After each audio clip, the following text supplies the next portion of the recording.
睡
到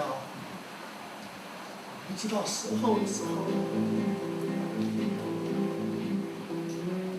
就会有人来告你。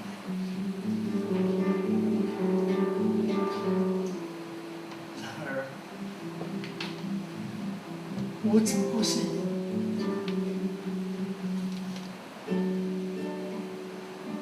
就要别你，沉默在黑暗里。然而黑暗又会病毒，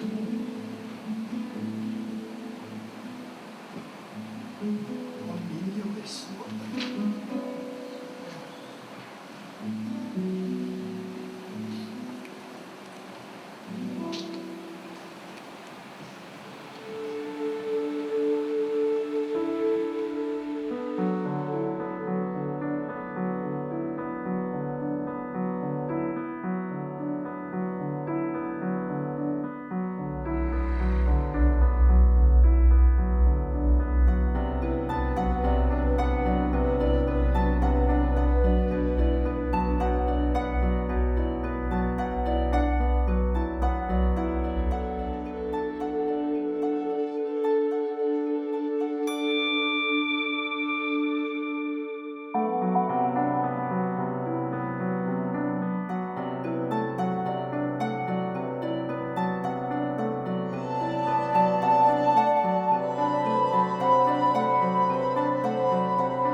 得了这世界大人气。OK， 所以我们准备，OK， 好，准备大概准备10分钟以后吧，好，10分钟以后，好，我们一场。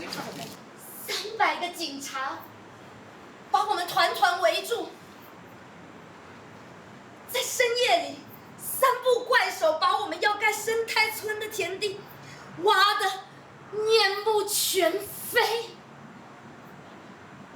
我看见了，侦报警察办生态村的对峙，但我没看见你。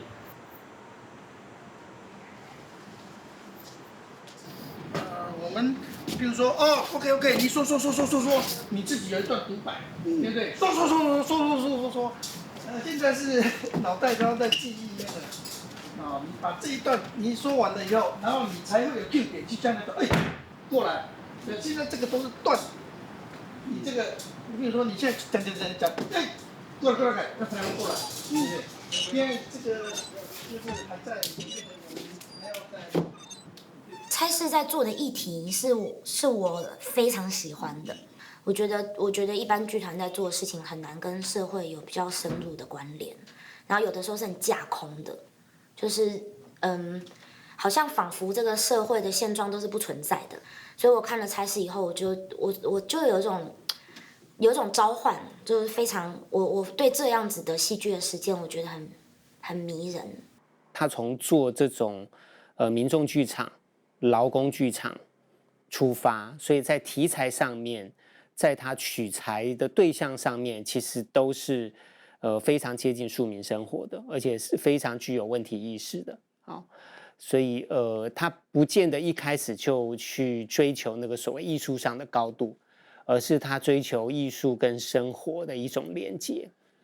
我觉得在中桥的等于说他的作品里头，最大的脉络当然都是还是在一个站在一个左翼的，就是说一种马克思主义批判制度的，批判消费主义的，批判这些经济发展。我觉得这是最怎么讲最大的一个关怀面在这里。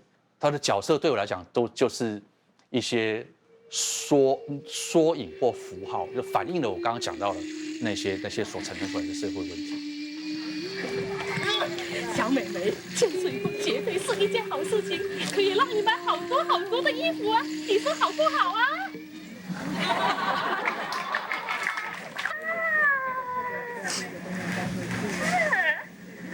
建水库好事情啊！事情啊，大家都要来建水库。白美浓，白水库，白美浓，白水库，白美浓，白水库，白美浓，白水库，白美浓，白水库，白美浓，白水库。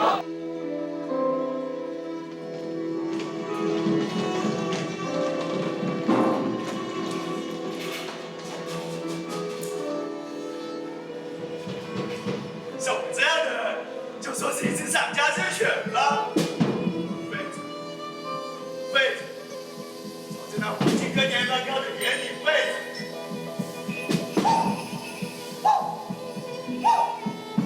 这一天，一个陌生的女孩前来探路，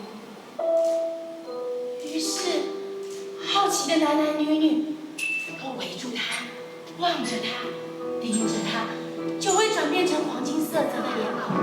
就这样真相大白里。什么东西啊？社会人心不古啊，底层的声音不被重视啊，所以就需要这底层的分多金来唤起人们的良知啊。这分多金难道是用来博取人们的同情吗？这同情啊，比珠宝还廉价。你看这同情，它需要人的同情吗？不需要。他妈的，假惺惺同情我，说要给我好处，结果要我上法庭做伪证，我才不干呢！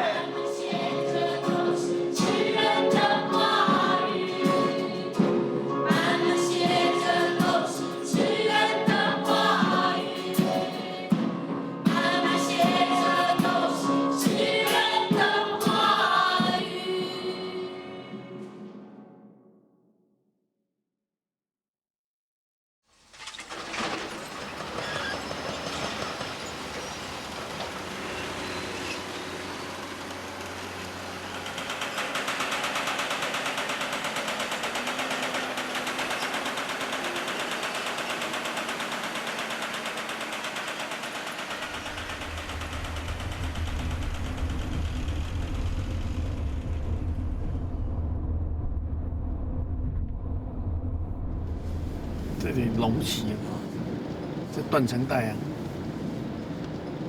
以前这都是平的，这921的时候就这里，它从这边穿过。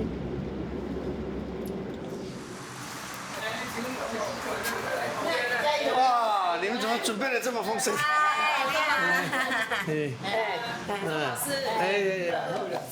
谢谢你。错啊！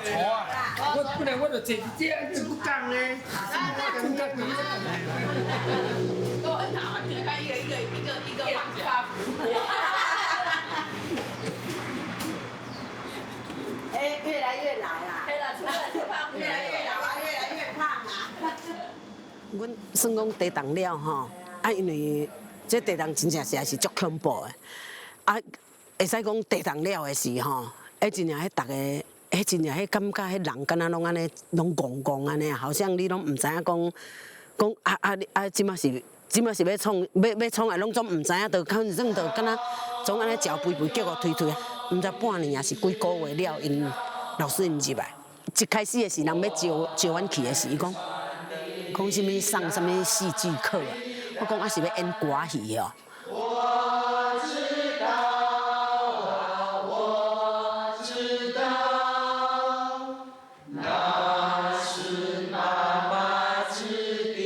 但是第二个意识，我就发现我现在什么，全部护着我就对了哈，不管什么那个酒一直倒哈垮下来倒，全部往他身上砸就对了，对呀，结果发现他什么东西护他都没有，这样，他是全身护着我嘞。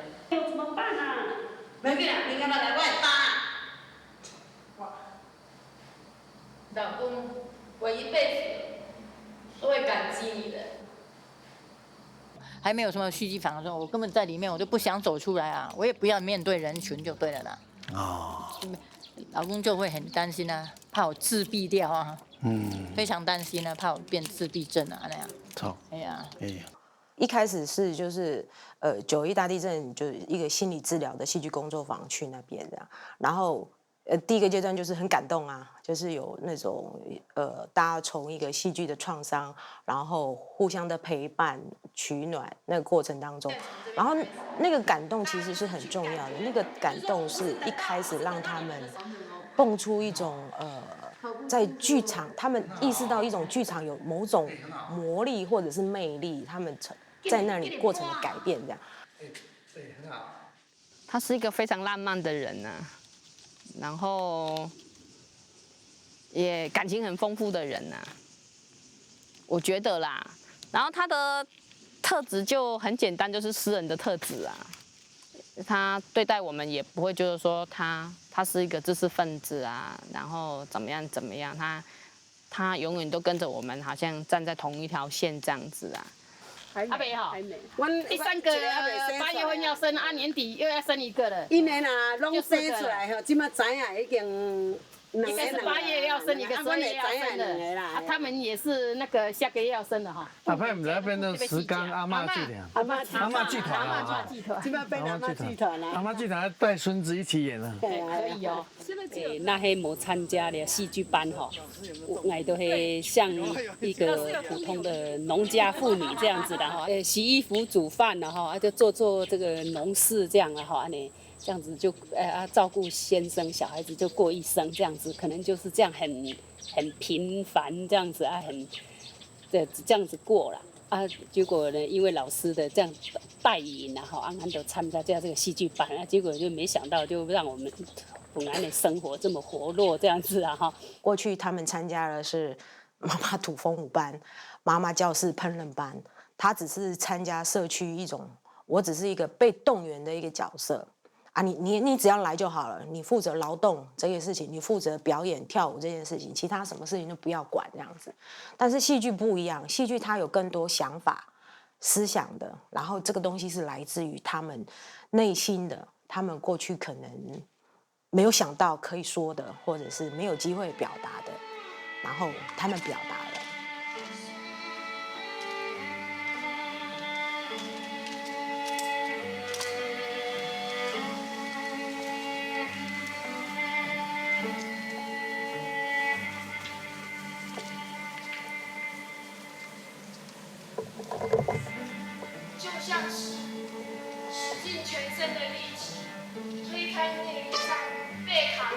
一样。我们从黑暗中探出头来，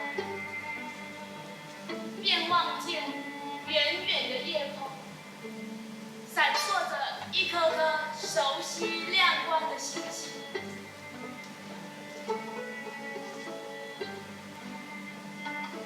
而原本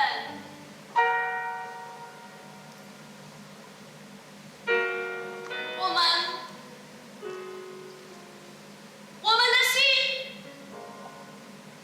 不断地往下沉，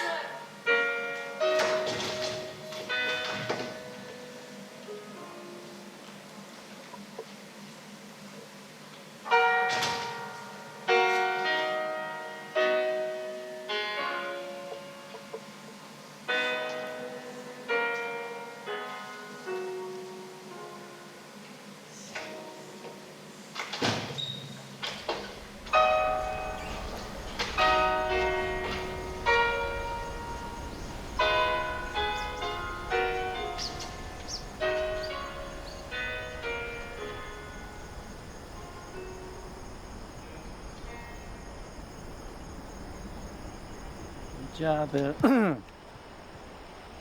我爸爸的祖先的坟墓大概是在那边。每年的差不多3月4月时，就会落下瓜子。落下瓜子也一项记忆和联想就会 COS 啊，我同我爸爸落下3年，我头下有讲嘛哦。从个火车站行路行入来，然后呢就要去三个所吹啊，去三个所吹瓜子。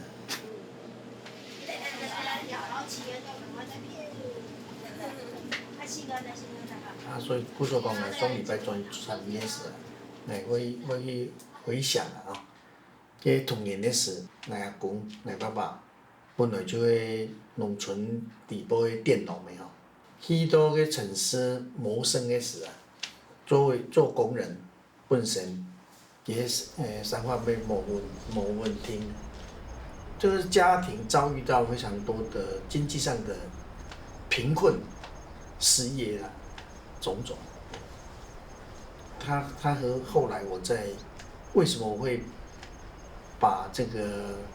从这个文字的创作到戏剧，我都会一直走这个民众的道路，当然也有动态关系，对。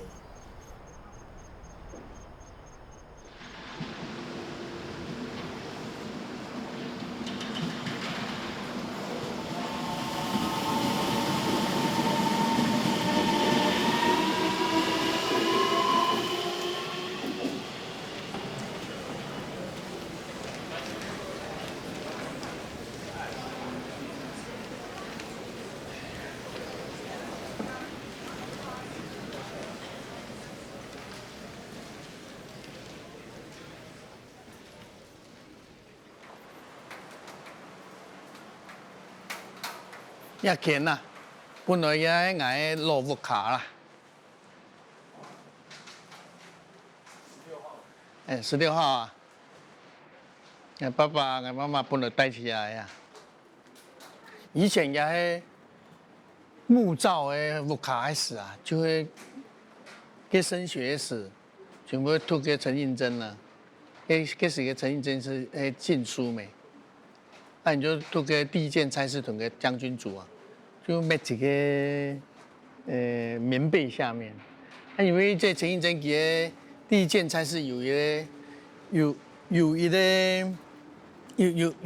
篇呐、董春苗一篇给讲，最后就是讲说啊，我要乘着火车离开这个岛屿，我没有家。因为其实以前嘅木造的木嘅啊，啲火柴经过的时啊，要哐哐，啲木嘅要安尼震动。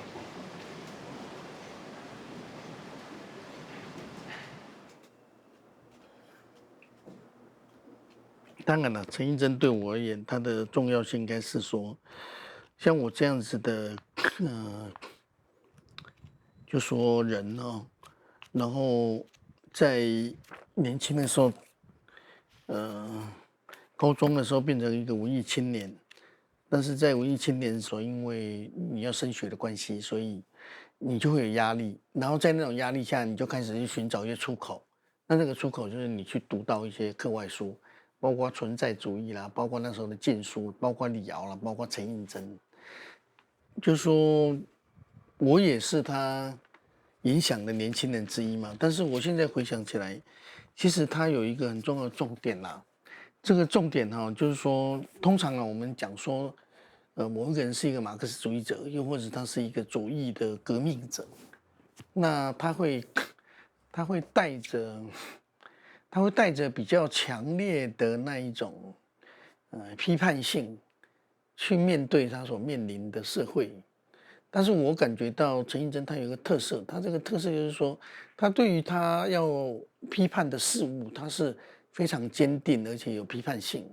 包括说我们在80年代的时候，他所展开的统独论战，他所展开的左翼的对于消费社会的批评。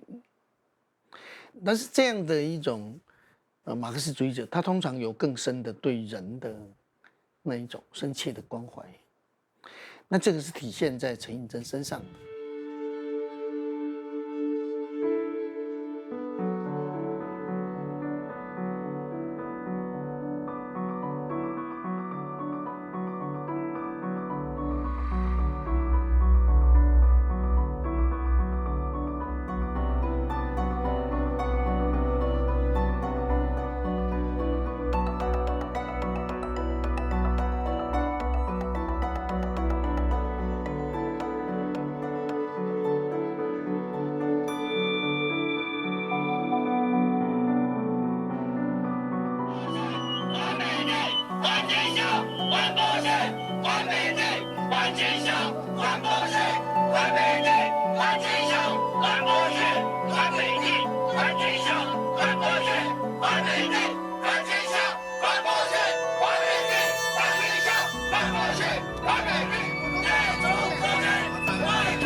这一个事情好像就变成在当时80年代中期是台湾的民间社会力开始释放的时候，各式各样的运动，在街头发生的。那这件事情它有一定的那种意义和振奋。这个振奋，也就是说我们在反对这个美国的扣公司。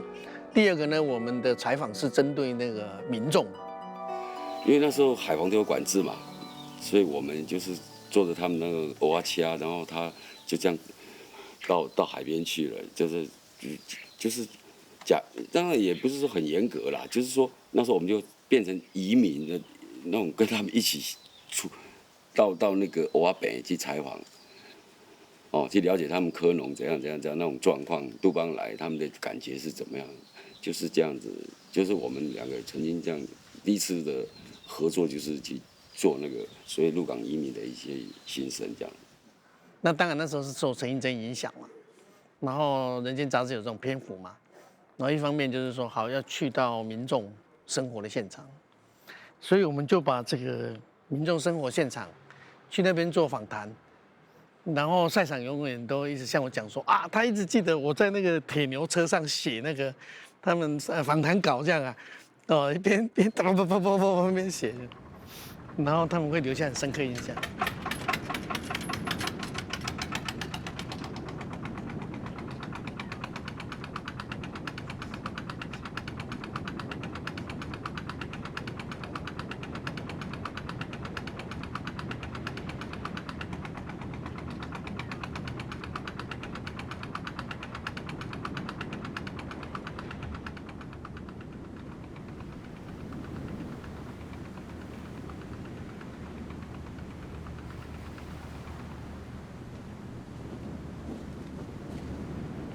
渐渐靠近海，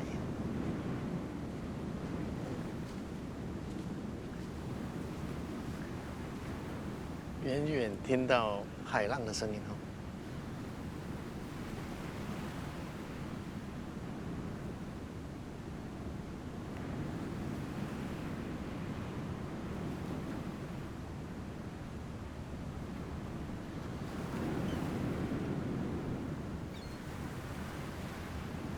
这一个感觉，现在站在这里的感觉就会更为，把过去的一些记忆，不只是感性的，而是自己的这一生里面曾经碰到的这一件、那一件对自己意义很重大的事情，重新连接起来。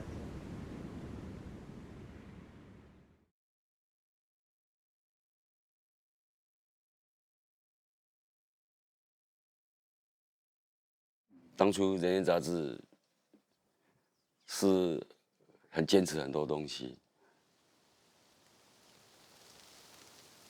烟酒广告，包括很多不应该的广告，《人间》杂志拒绝刊登。可是，一个杂志要靠的是广告，不是卖书。结果，《人间》杂志4年了，到了。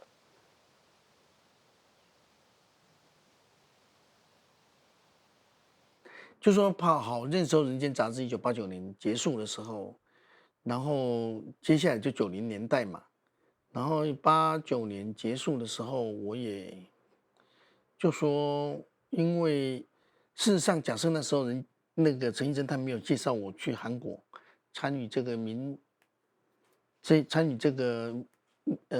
亚洲民众戏剧的这一个工作坊的话，那也许我也不会，也许我会去报社上班了，干嘛，然后也许我不会还在这一个领域里面。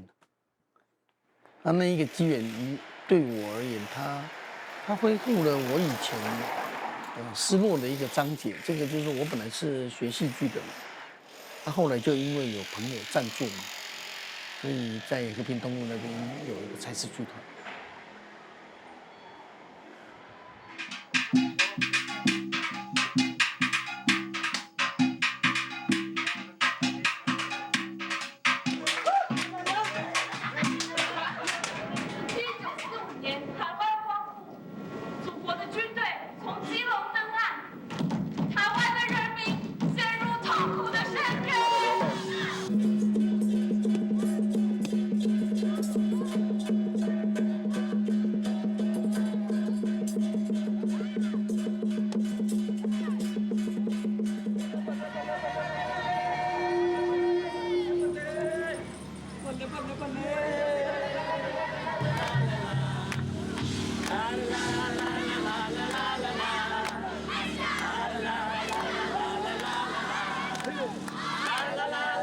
请大家跟着我们踩街，请各位新竹市民跟着我们踩街啊！这是当我们同在一起，丰城效果嘉年华的活动。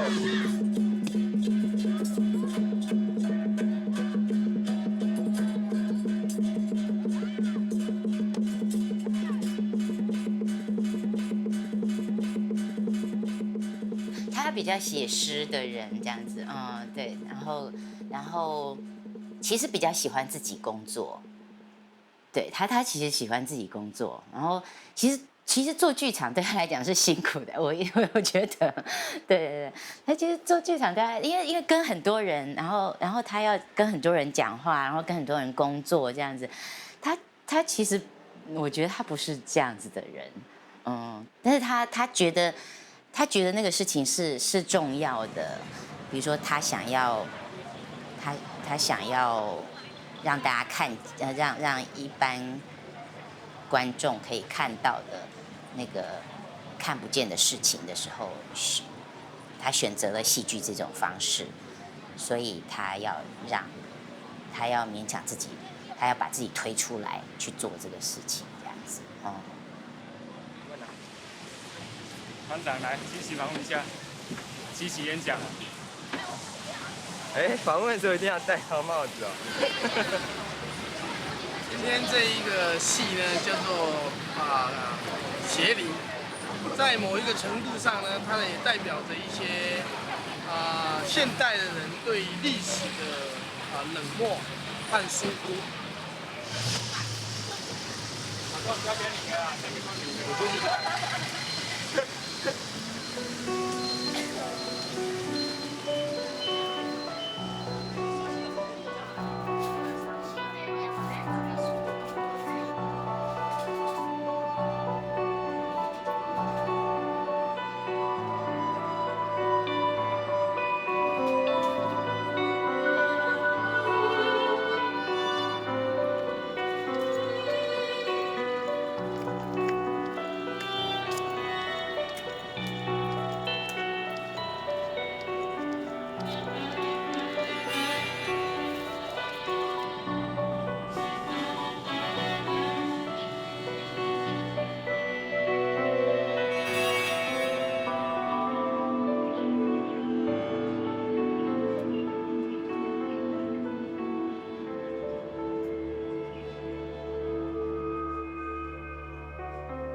我为什么可以这么冷静地告诉着他，这么冷静地说？我心里一直想着，一切都会没有事，因为爸爸从来不害怕死。我和他常常拿他的死来开玩笑。欢迎大家莅临我们村落每个月的盛事——文化之夜。这是最后的斗争，团结起来到明天。International 就一定要实现。我刚刚和那个 Gear 讨论，就是文化之夜的时候，他们应该要有，然后音响要来，像那个吴坚说，我们那2个音箱要带来，然后去租那个就是麦，那主持人是有麦的，而不是说文化之夜变成是说大家都没有音响，那个有点太枯燥了。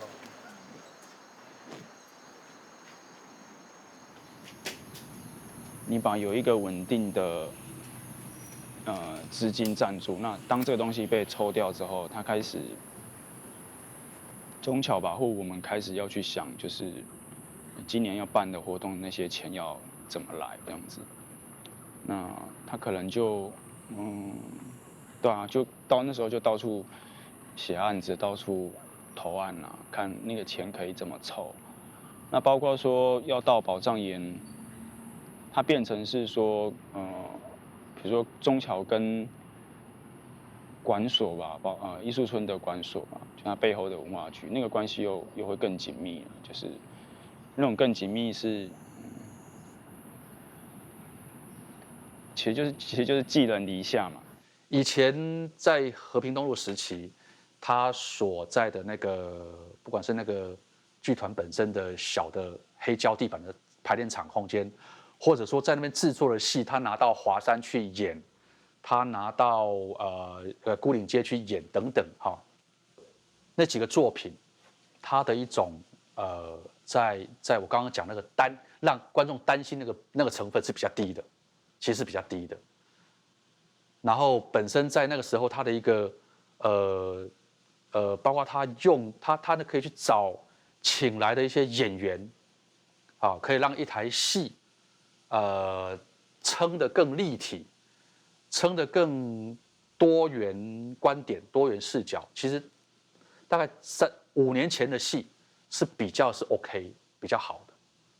哦，那这3、4年的戏就比较有点清贫啊，从资源的角度来看有点清贫，那偏偏就又连接到我刚刚讲的问题，因为它又跟补助有关系嘛，你又不得不做，它必须在有限的资源底下还是不得不做，那就会呈现出来现在这个状态。我记得好像去年还干嘛，他就说哇，郭金勇1、2年没有写诗嘞，我们那边还要诗集嘞，没有写诗嘞。就反倒写企划案的东西还比较多，反而还比较常写企划案，然后一天然后就变成还要去开会，然后要去做什么，然后完全没有办法，就是真的去做他真的做最好的东西。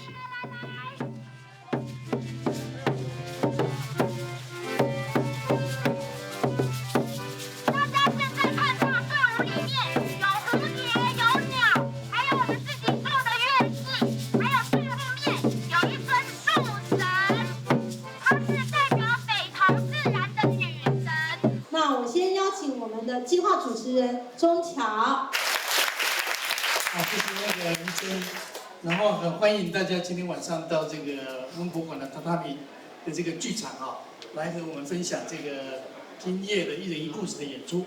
陈小姐住在这边40多年了，那对这边觉得到处都很方便，也有自然，享受生活。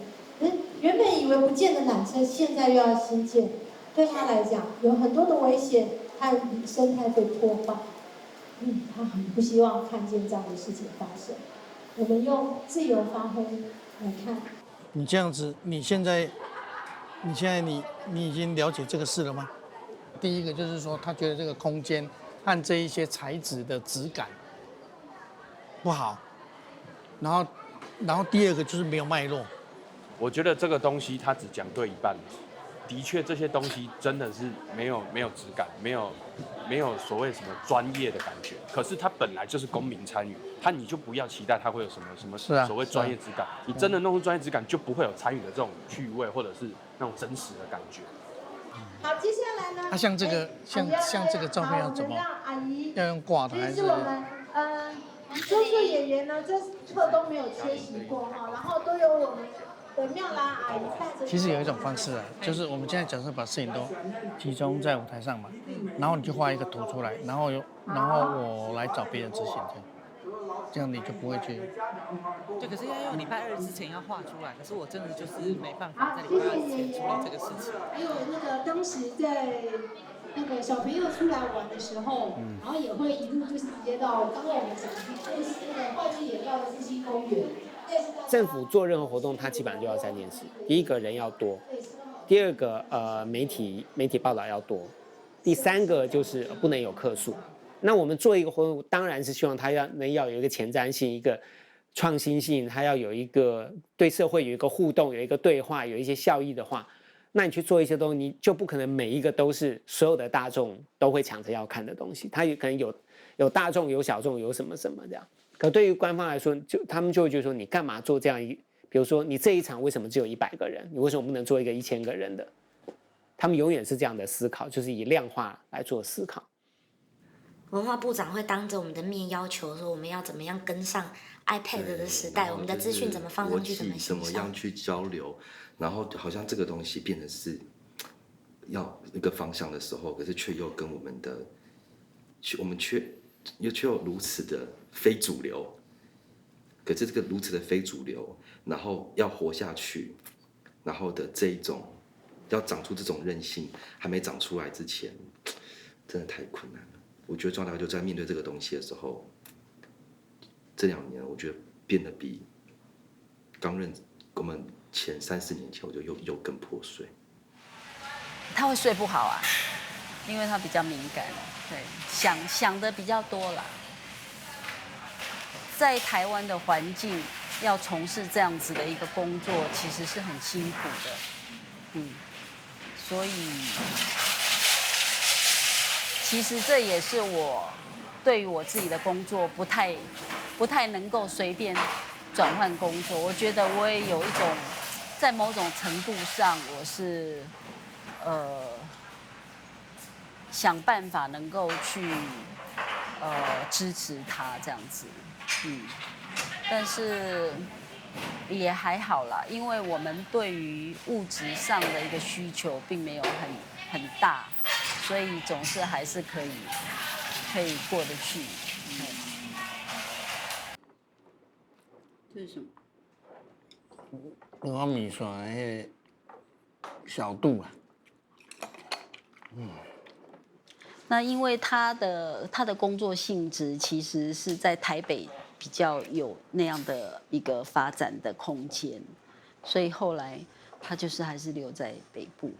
他也喜欢这样子啊，因为这样就是可以脱离台北的工作，回到台中市就完全就是居家生活嘛。对，这2种状态。所以他回来的时候也很好，我就有饭吃。他就喜欢下厨做菜这样子，对。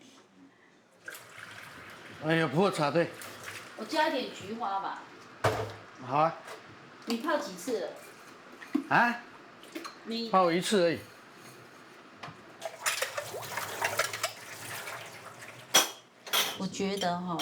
我觉得每一个人啊，自己这样子活着，一个阶段一个阶段啊，然后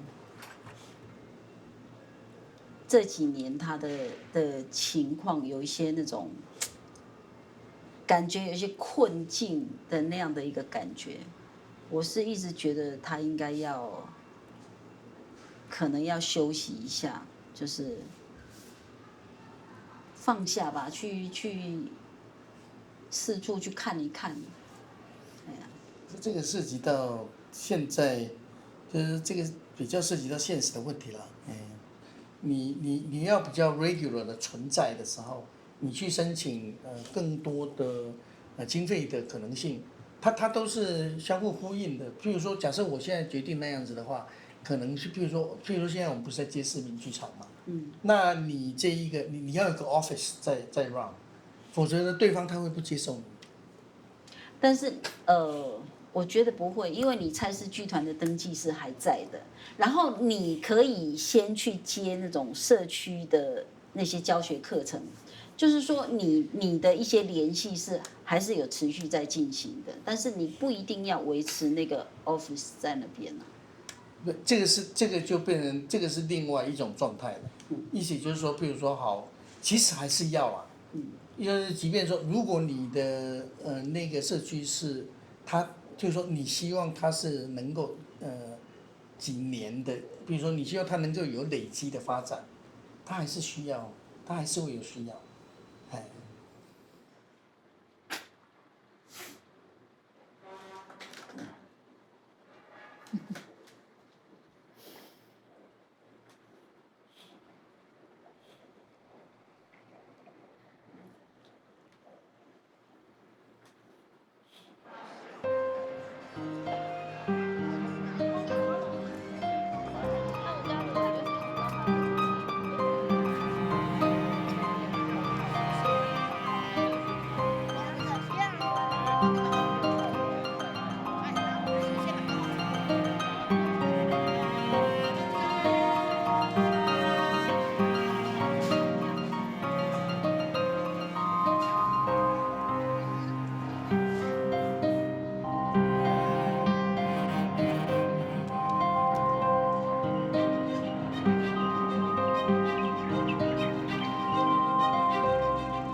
台湾在80年代开始有经济发展以后，人们对城市的现代化有越来越多的想象，这种想象就开始在铲除这个违建，把城市的污点要赶掉的这一个想象。那这一个想象呢，就拆到这个宝藏岩来。那时候呢，在邱老师还有其他的一些人的努力下，就终于的龙应台把这个后面有一个历史断面挡下来。那挡下来意思就是这里后来就变成了所谓的从废墟想象的这种艺术村啊。但是在废墟想象的艺术村之前，事实上它有一个违建的记忆，那也就是社会的底层的记忆。那这件事情事实上它越来越不被这个记忆或不被讨论，不被面对。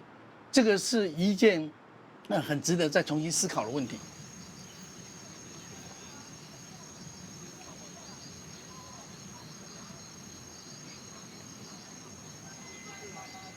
宝藏岩它会变成一个艺术村，其实是一个很漫长的过程，就是说从03年一直规划团队啊、运动团体啊、艺术家在那边抗争，然后到大概04、05年才决定说变成艺术村，其实是当时的规划团队吧，跟就是OURS他们觉得是一种可以让宝藏岩保留下来的一种运动的策略。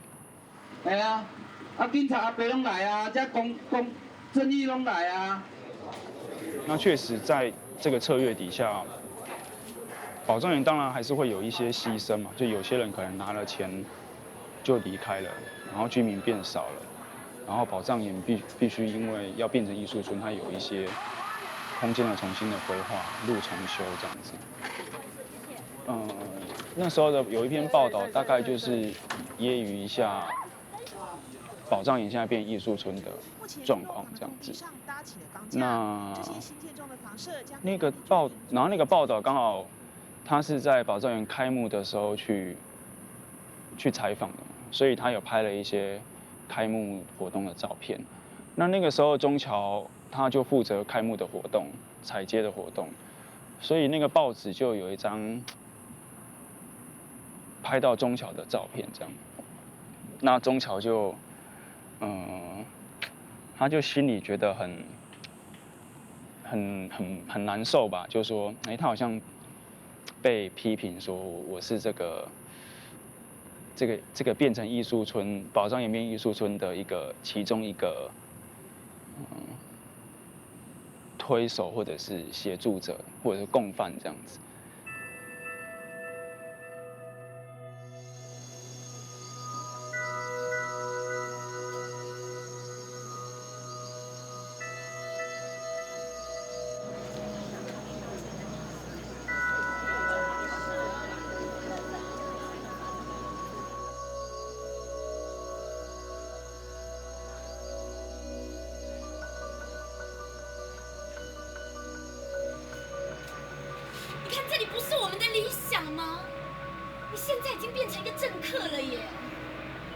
我是想要这里变得更好。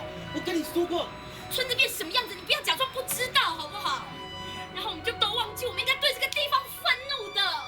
我觉得有外人也不是一件坏事啊，他们没有干扰这里的生活。我觉得有这些改变，也许也不是不好的，说不定可以让我们的村子变成是一个更好的地方。我就不相信在场的每一个人，你们脑子里面从来都没有想过。你违背我们的传统，你违背我们的传统。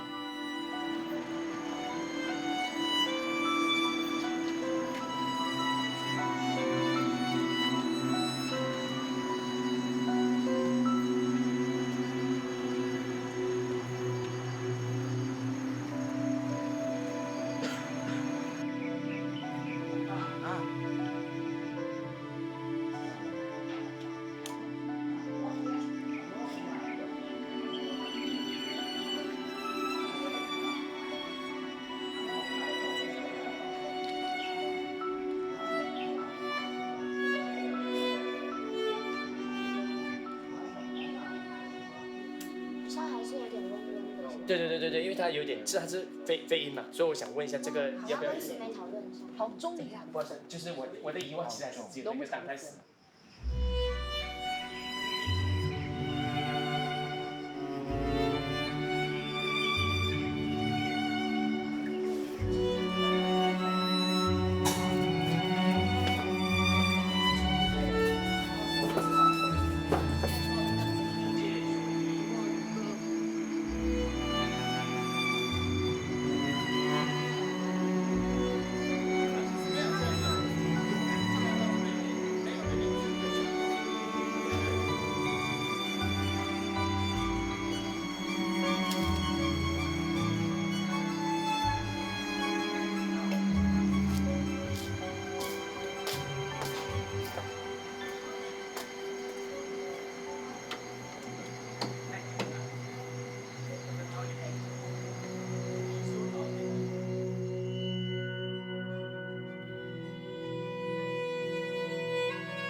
以前陈映真在批评这个消费世界的时候，他是比较站在比较是老马的这个左派的一个反对资本主义的态度在看。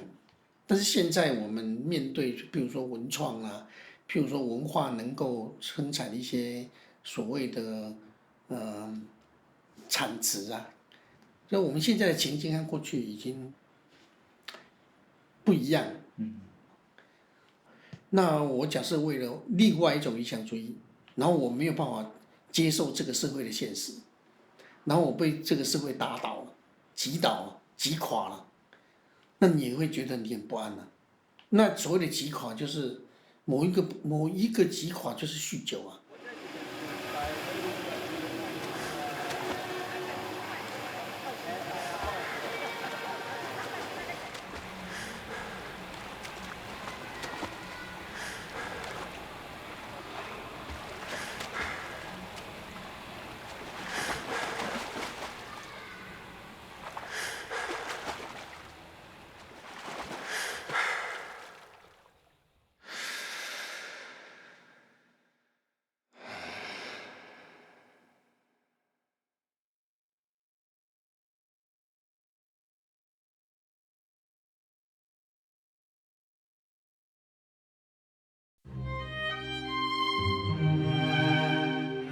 当然，我们现在可以有两种态度了，一种就是我根本就不和你这种市场玩，我现在的心情和态度是，我想要介入了。